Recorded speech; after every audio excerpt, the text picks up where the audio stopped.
శివాజీ గారు అనసూయ గారి ఎపిసోడ్లో ఇప్పుడు ప్రతి మూవీలో సామాన్ల వరకు వెళ్ళింది. ఏం చెప్తారు? వాళ్ళ ఇష్టం అండి, వాళ్ళు ఎక్కడైనా ఉండొచ్చు, అందరూ భూలోకంలో ఎలా అయినా బతకచ్చు అని ఆర్టికల్ ఒకటి ఉంది కదండి. సో దాని ప్రకారం వాళ్ళు స్వేచ్ఛగా చేసుకుంటున్నాడు, దానివల్ల ఆమె డబ్బులు వస్తున్నాయి. అది ఏమన్నా కావాలని చేసిందా? అది కదండి. ఆమె దానివల్ల ఎంత రెమ్యునరేషన్ వస్తుంది, వాళ్ళు డైరెక్ట్. సో దానివల్ల సమస్య ఉంది. సో అంటే దీంట్లో ఎవరు తప్పంటావు? శివాజీ గారి తప్పంటారు. ఆయన అసలు మాట్లాడడం ఎందుకంటే రకరకాలు ఇప్పుడు వెళ్ళినప్పుడు కూడా అలాంటి వేసుకున్నాం. అంటే మంచిగా చెప్పారు కదా కొంతమందికి, అందరికీ కాకపోయినా. అంటే అసలు అనసూయ గారు కానీ వాళ్ళకి ఎవరికి చెప్పాలా, హీరోయిన్స్కి చెప్పారు. అయినా వీళ్ళు రియాక్ట్ అవటాన్ని ఎలా చూస్తారు? అంటే పెద్దవాళ్ళకి మంచిగా, కొంతమంది యూత్ దాన్ని చూసి బాగా ఇష్టపడతారు కదా, మరి కొంతమందికి అది మంచిదే కదా. యూత్ కొంతమంది సాంగ్స్ ఇప్పుడు ఉన్నాయి, దాంట్లో ఐటమ్ సాంగ్ రాకుండా ఐటమ్ సాంగ్ కావాలని ఎందుకు పెట్టుకుంటున్నాం? మరి అది యూత్ కి అలాంటి ఇష్టం ఉండే కదా.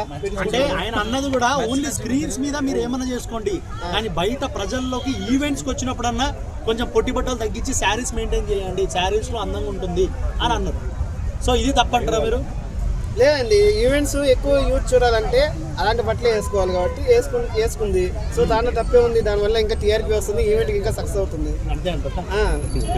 ఇప్పుడు నువ్వు పొట్టి బట్టలు వేసుకోవడం తప్పు కాదంటారు? కాదు,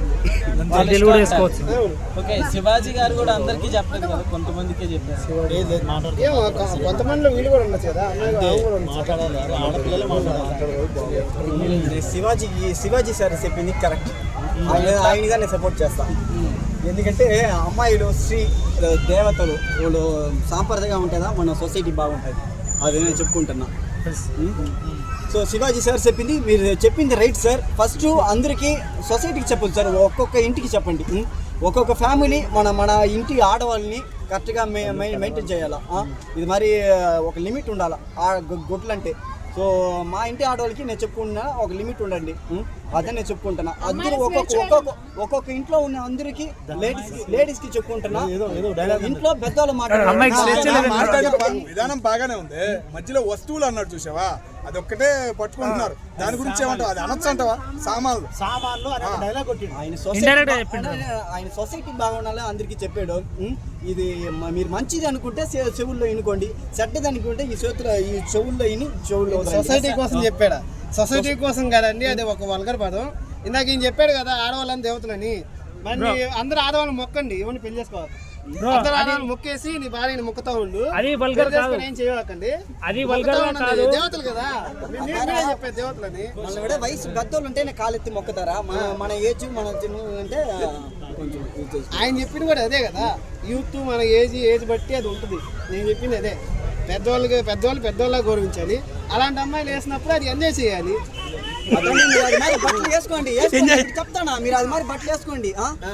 జరుగుతుందంటే మేము మాలాంటి అబ్బాయిలు ఊరికే ఉన్నాం, మేము గెలుకుతాము లేదా శనగతాము, అది మరి మీకు మీ ఫ్రీడమ్ చేస్తాం. అదే మరి మాకు బాయ్స్కి ఇంటి ఫ్రీడమ్, మేము ఆడవాళ్ళు ఏదో చేసుకుంటాం, మాకు ఇంటి ఫ్రీడమ్. గర్ల్స్కి మట్టి ఫ్రీడమ్ ఉంది, బాయ్స్కి ఫ్రీడమ్ లేదా? గర్ల్స్ పొట్టి బట్టలు వేసుకుని నడు రోడ్ల కోసం, బాయ్స్ చూసే కమెంట్ పట్టకూడదా? అమ్మాయిని గెలకూడదా?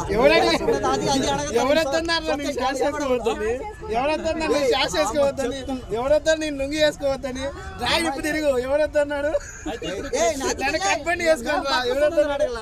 మేము బట్టలు చూద్దాం అడగల, అమ్మాయిలు బట్టలు వేసుకుంటే మేము కమెంట్ చేసే చూద్దాం అడుగుతున్నాము. సొసైటీ కామెంట్ చేస్తే మళ్ళీ కంప్లైంట్ లో ఒకటి కమెంట్ చేస్తాం. అదే నేను అదే అంటున్నా, కామెంట్ చేస్తే మళ్ళీ మనకి కంప్లైంట్ ఇస్తారు, అది కూడా ఉండాలి కదా అని చూసుకోవాలి. డీసెంట్ గా కమెంట్ చేస్తా.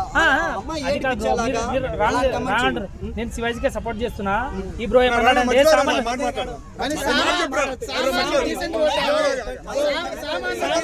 సామాన్లను ఎందుకన్నాడు శివాజీ, సామాన్లను ఎందుకన్నాడు నేను చెప్తా చూడండి. ఇప్పుడు లేడీస్ ఉన్నారా, చెవులు మూసుకోండి. సామాన్ని బ్రో దృష్టి మన లాంగ్వేజ్ లో ఏమంటారు, భూత్ పదంలో ఆ మాట మాట్లాడితే స్టేజ్ మీద బాగుంటుందా? సో ఆ ఇంటెన్షన్ తోటి సామాన్లు అన్నాడు. మీరేమంటారు దాన్ని? ఏమంటారు బ్రో? చెప్పాలా? మ్యూట్ చేసుకుంటారా? చెప్పాలా? ఒట్టకాయ డైరెక్ట్ ఒట్టకాయ అంటారా? లేదు కదా బ్రో. ఎందుకు కాంట్రవర్సీ చేస్తారు? శివాజీ సార్ కరెక్టే చెప్పారు. సో అది మన భారతీయ సంస్కృతి సాంప్రదాయం బట్టి చెప్పారు ఆయన. ఓకే స్క్రీన్ మీద ఆమె ఇప్పుకొని తిరగవచ్చు, చేసుకొని తిరగవచ్చు. మరి ఇప్పుడు ఆయన రామ్ గోపాల్ వర్మ జిఎస్టీ సినిమా తీసిండు, అందరం దాని మీద దాంట్లోనే స్క్రీన్లోనే చూసింది. దాన్ని రెచ్చిపోయి మీరేం చేసుకోలేదా? మీరేం చేసుకోలేదా? చేసుకున్నారు కదా. సో చెప్పండి మీరు చెప్పండి. క్వశ్చన్ మూవీలో సాంగ్ ఉంది కదా సరుకు సామాన్లు, అయితే ఇప్పుడు అది కూడా తీసేయాలని డిమాండ్ వస్తుంది. ఏం చెప్తారు? డిమాండ్ ఫస్ట్ మీరు ఉండాలి. మీరు మీ సపోర్ట్ వల్లనే కదా అన్ని జరిగేది. మీరు సపోర్ట్ చేయకపోతే మీరు వాళ్ళు ఏమైనా చేస్తారా? మీరు ఏ రోజైనా సినిమా మీడియా లేనిదే ఏం చేయరు. మీరు ఏ రోజైనా డైరెక్టర్ దగ్గర పోయి సార్ ఇలాంటివి తీయకండి, లేడీస్కి ప్రాబ్లం ఉంది, బాయ్స్కి ప్రాబ్లం ఉంది, వీళ్ళు రెచ్చిపోయి మళ్ళీ లేడీస్ని గెలుపుతున్నారు, ఏదో చేస్తున్నారని చెప్పేసి మీరు ఏ రోజైనా మీడియా ముందు అడిగారా? మా దగ్గరకు వచ్చి శివాజీ కామెంట్ చేశారు అనుష్యని, ఆ అమ్మాయి ఇట్లా చెప్పింది అట్లా చెప్పిందని మీరు కాంట్రవర్సీ క్రియేట్ చేసుకుంటే సొసైటీలో స్త్రీకి ఎంతో గౌరవం ఇవ్వాలి. యాజ్ ఏ భారతదేశంలో మనం అందరం స్త్రీకి ఎంత గౌరవం ఇవ్వాలో అంత గౌరవం ఇచ్చాడు శివాజీ. అక్కడ సామాన్లని ఆగండి బ్రదర్. ఇప్పుడు లేడీస్ ని ఒక్కొక్క చోట ఒక్కొక్క విధంగా ట్రీట్ చేస్తాం మనం. భార్యని ఒక విధంగా, అమ్మని ఒక విధంగా, చెల్లిని ఒక విధంగా ట్రీట్ చేస్తాం. అవునా కాదా? తను కూడా ఒక స్త్రీనే, కానీ ఆమె విధానాన్ని బట్టి ఆయన అలా అన్నాడు. సామాన్ అన్నాడు, డైరెక్టర్ సన్లో అనేస్తావా? అనలేము కదా బ్రో, అది ఇన్సల్టింగ్ గా ఉంటుంది. సారీ బ్రో, ఇది లేడీస్ కి చెప్పలేని మాటను చెప్తున్నాము. సో ఇది మ్యూట్ చేసుకోండి. సో ఇది అంటే కరెక్ట్ కాదు కదా. సో ఆయనకు కూడా కొంచెం రెస్పెక్ట్ ఉంది, అలా అన్నాడు. సో తప్పేముంది? సామాన్లో మరి అదేదో సాంగ్ ఉంటుంది, గలీజ్ సాంగ్లు ఉన్నాయి. ఇంకోటి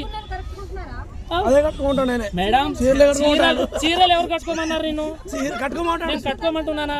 మన భారత సంస్కృతి సాంప్రదాయంగా ఉండాలి అంటున్నాను. మైండ్ సెట్ చీరలు కట్టుకున్నంత మాత్రాన వాళ్ళ వృత్తి, వాళ్ళకున్న హార్మోన్స్ ఇంబ్యాలెన్స్ వల్ల వాళ్ళు అట్లా తయారవుతారు. ఎవరిష్టం వాళ్ళది బ్రో. సో కాదు బ్రో, ఇప్పుడు